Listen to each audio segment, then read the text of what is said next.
Hello friends, ഇത് നമ്മൾ മുമ്പൊരു സ്ഥലത്ത് ചെയ്തു കൊടുത്ത വർക്കാണ് കേട്ടോ. നമ്മുടെ വീട്ടിലൊക്കെ നമ്മൾ സെറ്റ് ചെയ്യുന്ന ഗാർഡന് അടിപൊളിയാവണമെങ്കിൽ അതിൽ നല്ല ഇനം ഗ്രാസിനെ നമ്മൾ ഉപയോഗിക്കണം. പിന്നെ അതുപോലെ തന്നെ ഗ്രാസ് അത്യാവശ്യം പച്ചപ്പും ഉണ്ടാവണം. അത്തരത്തിൽ നമുക്ക് ഉപയോഗിക്കാവുന്ന ഒരു ഗ്രാസാണ് ഈ മെക്സിക്കൻ ഗ്രാസ്. അത്യാവശ്യം പച്ചപ്പൊക്കെ ഉള്ളൊരു ഗ്രാസാണിത്. പക്ഷേ കുറച്ച് കാര്യങ്ങൾ നമ്മൾ ശ്രദ്ധിക്കണം. ഏറ്റവും പ്രധാനമായിട്ട് നമ്മൾ ശ്രദ്ധിക്കേണ്ടതും എന്നാൽ കുറേ ആളുകളും മടിക്കുന്ന ഒരു കാര്യമാണ് ഗാർഡനിലൊക്കെ ആവശ്യമായിട്ടുള്ള സമയത്ത് നനവ് എത്തിക്കുക എന്നുള്ളത്. അതായത് എല്ലാ ദിവസവും നമ്മൾ ഗാർഡൻ നനയ്ക്കണം. അത് ഏറ്റവും പ്രധാനപ്പെട്ടൊരു കാര്യമാണ്. പിന്നെന്താണെന്ന് വെച്ചാൽ ആവശ്യമായിട്ടുള്ള സമയത്ത് ഫെർട്ടിലൈസർ ഒക്കെ തളിച്ചു കൊടുക്കണം. ഇത് ഗാർഡനിൽ പൂശല്യം ഉണ്ടാവുന്നതും പിന്നെ അതുപോലെ തന്നെ ഉണങ്ങിപ്പോകുന്നൊരു സാഹചര്യം ഒഴിവാക്കും. അതിനൊക്കെ പുറമെ കുറച്ചെങ്കിലും സൺലൈറ്റ് ലഭിക്കുന്ന സ്ഥലത്ത് വേണം നമ്മൾ ഗാർഡനൊക്കെ സെറ്റ് ചെയ്യാൻ. ഇത്രയും കാര്യങ്ങൾ നമ്മൾ പ്രധാനമായിട്ടും ശ്രദ്ധിച്ചാൽ മതി. അപ്പോൾ ഇന്ന് നമ്മൾ ചെയ്തൊരു വർക്കാണ് കേട്ടോ ഇന്ന് പരിചയപ്പെടുത്താൻ പോകുന്നത്.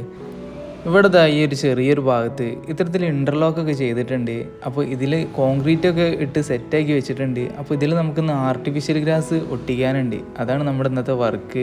അപ്പോൾ അതിനു വേണ്ടി ഇവിടെ ആർട്ടിഫിഷ്യൽ ഗ്രാസൊക്കെ കറക്റ്റ് അളവിൽ ഇങ്ങനെ കട്ട് ചെയ്ത് വെച്ചിട്ടുണ്ട്. അത് ഇത്തരത്തിൽ ഒട്ടിക്കലാണ് നമ്മുടെ ഇന്നത്തെ പണി. ഏകദേശം 1 മണിക്കൂറൊക്കെ എടുത്ത് കംപ്ലീറ്റ് ഗ്രാസും ഇവിടെ ഒട്ടിച്ചിട്ടുണ്ട്. അപ്പോൾ അടിപൊളി കാക്ടസ് പ്ലാന്റുകളൊക്കെ വിൽപ്പനയ്ക്ക് വന്നിട്ടുണ്ട്. അപ്പോൾ ആവശ്യമുള്ളവരിതാ ഈ കാണുന്ന വാട്സപ്പ് നമ്പറിലോട്ട് മെസ്സേജ് അയച്ചാൽ മതി. വിലയും മറ്റ് ഡീറ്റെയിൽസും കാര്യങ്ങളൊക്കെ പറഞ്ഞു തരുന്നതാണ്.